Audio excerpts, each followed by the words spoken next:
Assalamualaikum warahmatullahi wabarakatuh. Baik, sebelumnya kepada yang terhormat Bapak Al-Kadri Fitra, SE MMAK selaku pengampu mata kuliah Teknik Penulisan Tugas Akhir. Dengan ini perkenalkan nama saya Ginda Ayunanda akan mempresentasikan materi terkait analisis profitabilitas pada PT Garuda Food Putra Putri Jaya Tbk pada tahun 2019 sampai 2024. Presentasi ini untuk memenuhi tugas dari mata kuliah Teknik Penulisan Tugas Akhir.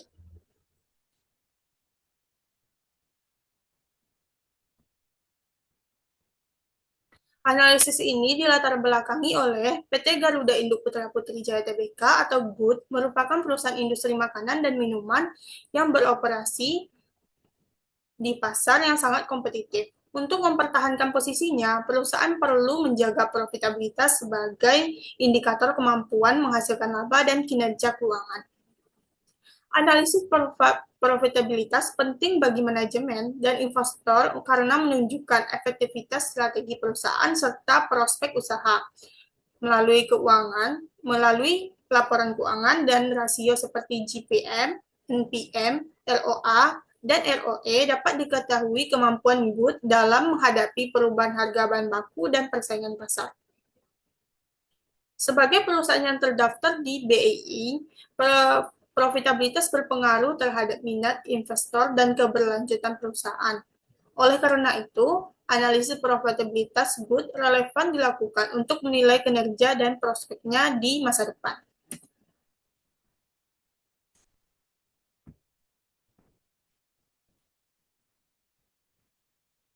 Selanjutnya itu rumusan masalah, yaitu bagaimana tingkat profitabilitas PT Garuda Induk Putra Putri Jaya Tbk berdasarkan rasio gross profit margin atau GPM, net profit margin atau NPM, return on asset atau ROA, dan return on equity atau ROE.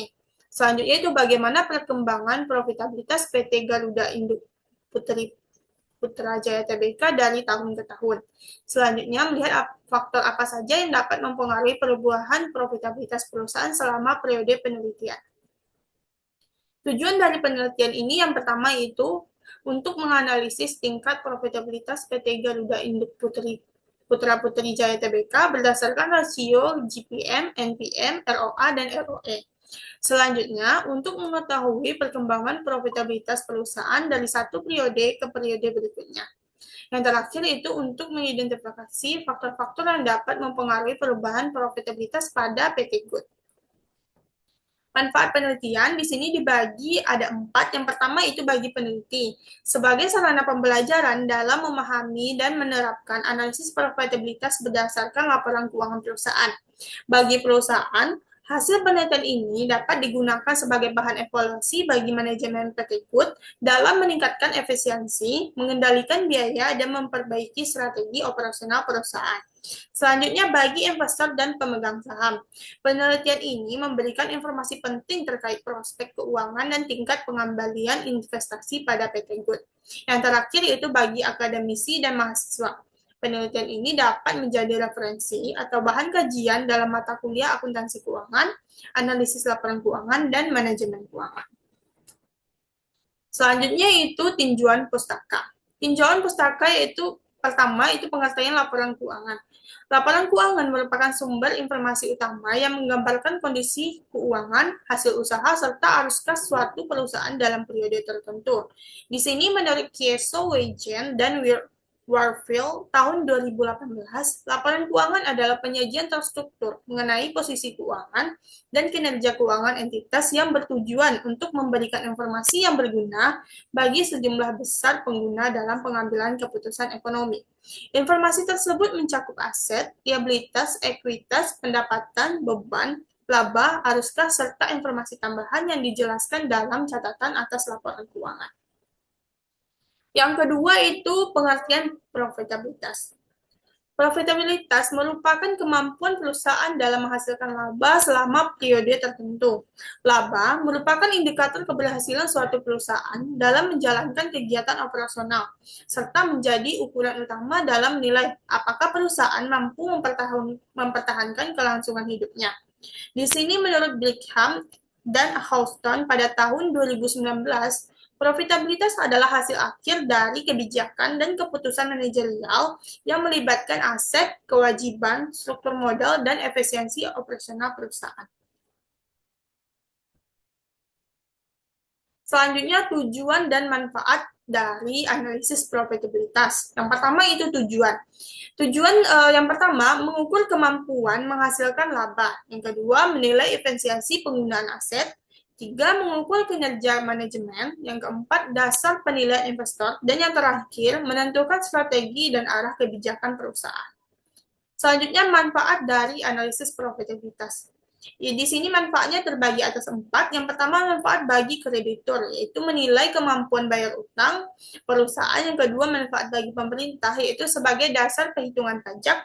Yang ketiga, manfaat bagi perusahaan, yaitu sebagai bahan dasar evaluasi biaya dan peningkatan laba perusahaan. Yang keempat yaitu pemegang saham, yaitu sebagai dasar untuk menghitung keuntungan dan modal. Selanjutnya itu rasio-rasio profitabilitas. Terdiri dari 6. Yang pertama yaitu gross profit margin atau GPM. Tujuannya itu mengukur laba kotor yang dihasilkan dari setiap rupiah penjualan serta efisiensi pengendalian biaya produksi dengan rumus GPM sama dengan laba kotor dibagi penjualan bersih dikali 100%. Yang kedua yaitu rasio profitabilitas operating profit margin atau OPM, yaitu menilai kemampuan menghasilkan laba dari aktivitas operasional utama setelah beban operasional dengan rumus OPM sama dengan laba operasi dibagi penjualan bersih dikali 100%. Dan selanjutnya rasionya itu net profit margin atau NPM, yaitu mengukur laba bersih dari setiap rupiah penjualan dan menunjukkan profitabilitas paling komprehensif dengan rumus NPM sama dengan laba bersih dibagi penjualan bersih dikali 100%. Yang keempat yaitu rasio return on asset atau ROA, yaitu menilai kemampuan perusahaan memanfaatkan total aset untuk menghasilkan laba bersih dengan rumus ROA sama dengan laba bersih dibagi total aset dikali 100%. Yang ke 5 yaitu rasio return on equity atau ROE, yaitu mengukur tingkat keuntungan yang diperoleh pemegang saham atas modal yang ditanamkan dengan rumus ROE sama dengan laba bersih dibagi ekuitas dikali 100%. Yang terakhir yaitu basic earning power atau BEP, yaitu mengukur profitabilitas operasional sebelum pengaruh dari pajak dan bunga dengan rumus BEP, itu laba operasi dibagi total aset dikali 100%. Selanjutnya itu faktor-faktor yang mempengaruhi profitabilitas. Di sini menurut Sutilsno tahun 2020, profitabilitas dipengaruhi oleh faktor internal dan eksternal. Nah, faktor internal itu meliputi efisiensi operasional, struktur modal, pengelolaan aset, kapasitas produksi, dan kualitas manajemen. Sementara faktor eksternalnya mencakup kondisi ekonomi, tingkat persaingan industri, kebijakan pemerintah, serta fluktuasi harga bahan baku yang mempengaruhi biaya dan pendapatan perusahaan.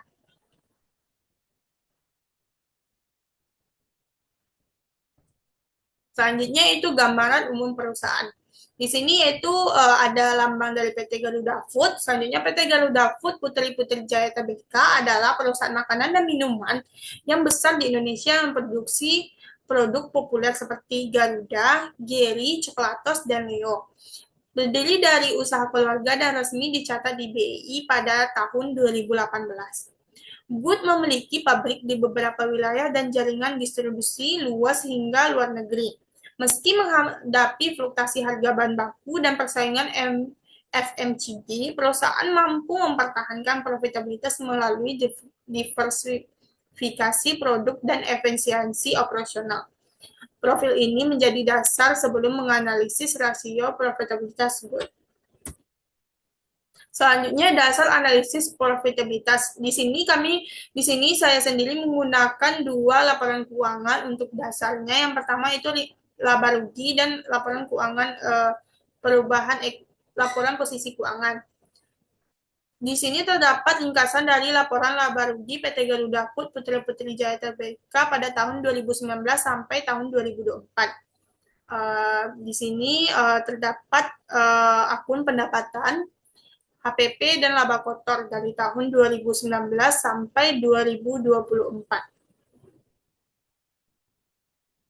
Serta akun beban operasional, serta laba operasional atau EBIT, dan laba bersih.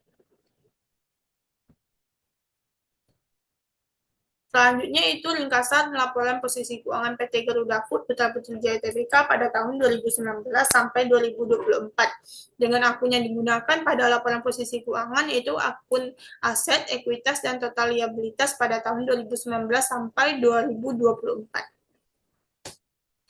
Selanjutnya itu perhitungan rasio profitabilitas dengan dasar perhitungannya itu pada laporan sebelumnya. Yang pertama yaitu diketahui gross profit margin pada tahun 2019 yaitu laba kotornya laba kotor dikali pendapatan dapatlah 25,39%. Selanjutnya pada 2020 GPM-nya diketahui 32,78%, 2021 dapatlah GPM-nya 27,5%, pada 2022 didapatkan GPM 25,28%, pada 2023 didapatlah GPM 27,25%, dan pada 2024 didapatlah GPM 28,55%. Selanjutnya itu operating profit margin atau OPM. Pada tahun 2019 didapatlah OPM yaitu 7,97%. Pada 2020 yaitu didapatkanlah OPM sebesar 5,85%. Pada 2021 didapatkanlah OPM yaitu sebesar 7,19%. Pada 2022 didapatkanlah GPM yaitu 6,41%, pada 2023 didapatkan OPM yaitu 7,43%, pada 2024 didapatkan OPM atau operating profit margin yaitu pada 7,02%. Selanjutnya yaitu rasio net profit margin atau NPM, yaitu dengan akun yang digunakan itu laba bersih dan pendapatan dikali 100%. Pada 2019 yaitu didapatkan NPM 5,16, pada 2020 NPM-nya 3,18%, pada 2021 NPM 5,60%, pada 2022 NPM-nya 4,96%, pada 2023 NPM didapatkan 7,43%, pada 2024 NPM-nya 4,92%. Selanjutnya itu rasio return on asset atau ROA. Dengan akun yang digunakan yaitu laba bersih dibagi total aset dikali 100%. 2019 didapatkan ROA-nya 8,61%, 2020 ROA didapatkan 3,73%, 2021 ROA-nya 7,28%, 2022 ROA 7,12%, 2023 ROA-nya 10,54%, dan 2024 return on asset atau ROA yang didapatkan 7,13%. Selanjutnya rasio return on equity atau ROE, yaitu dengan akun yang menggunakan laba bersih dibagi ekuitas dikali 100%. Pada tahun 2019 ROE-nya didapatkan 15,76%, pada tahun 2020 ROE 8,47%, pada 2021 ROE didapatkan 16,26%, pada 2022 ROE-nya 7,12%, pada 2023 ROE-nya didapatkan 10,54%, dan terakhir pada 2024 return on equity atau ROE yang didapatkan 7,13%. Selanjutnya basic earning power atau BEP dengan akun yang digunakan EBIT dibagi total aset dikali 100%.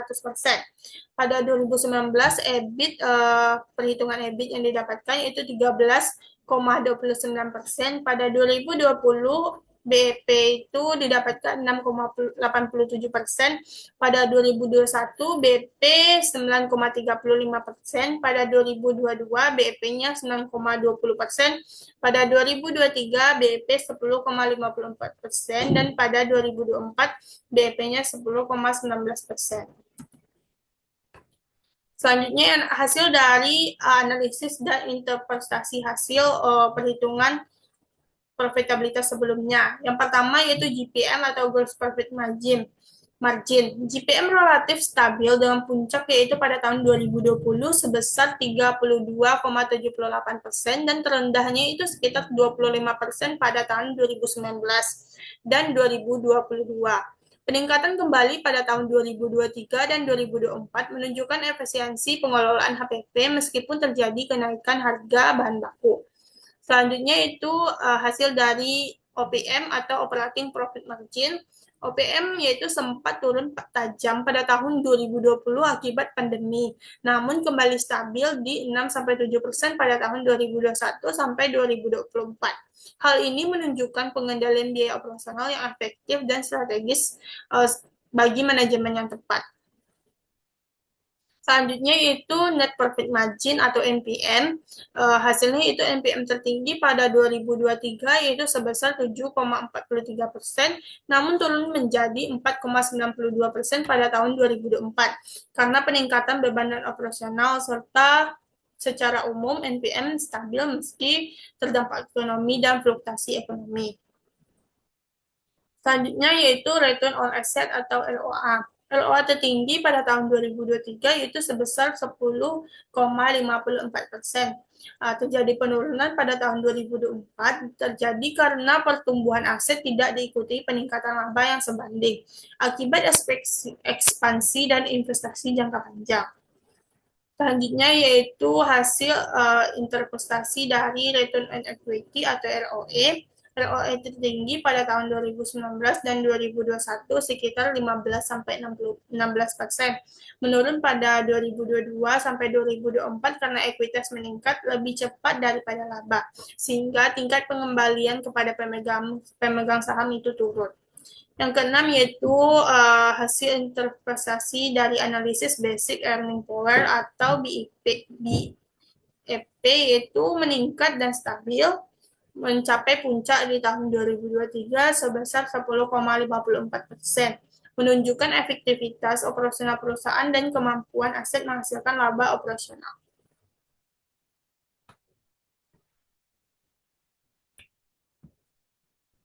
Selanjutnya yaitu evaluasi kinerja profitabilitas perusahaan. Hasil evaluasi kinerja profitabilitas perusahaannya itu secara keseluruhan, profitabilitas PT Garuda Food Putra Putri Jaya Tbk berada dalam kondisi yang stabil dan sehat. GPM menunjukkan tren peningkatan, OPM stabil, dan NPM tetap menguntungkan meskipun berfluktuasi. ROA dan ROE meningkat di tahun 2023 namun turun pada tahun 2024 karena pertumbuhan aset serta ekuitas tidak sebanding dengan laba. BEP juga meningkat menunjukkan efektivitas operasional yang baik. Profitabilitas perusahaan dipengaruhi oleh pertumbuhan pendapatan, pengendalian HPP, dan efisiensi operasional, serta ekspansi aset. Dibandingkan standar industri makanan dan minuman, kinerja masih kompetitif dan menarik bagi investor. Meski penurunan ROE perlu menjadi perhatian, manajemen perlu mengoptimalkan aset baru dan meningkatkan efisiensi agar profitabilitas terus naik ke depan.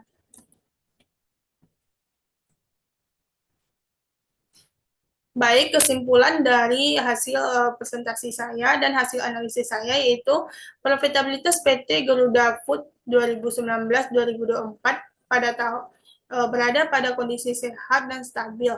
GPM meningkat terutama pada tahun 2023 sampai 2024 karena efisiensi HPP dan OPM tetap stabil sekitar 6-7%. NPM mencapai puncak pada tahun 2023 lalu menurun di tahun 2024 akibat beban non-operasional.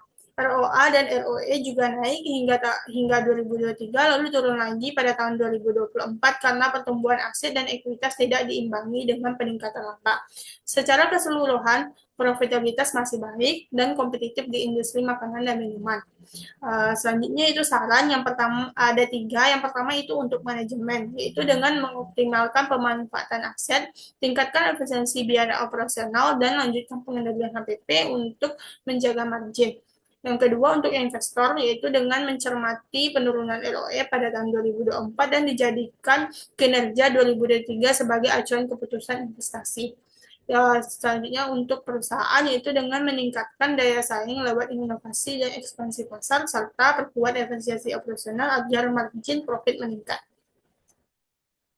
Baiklah, sekian hasil dari analisis profitabilitas dan presentasi saya. Lebih dan kurang saya mohon maaf, Pak. Assalamualaikum warahmatullahi wabarakatuh.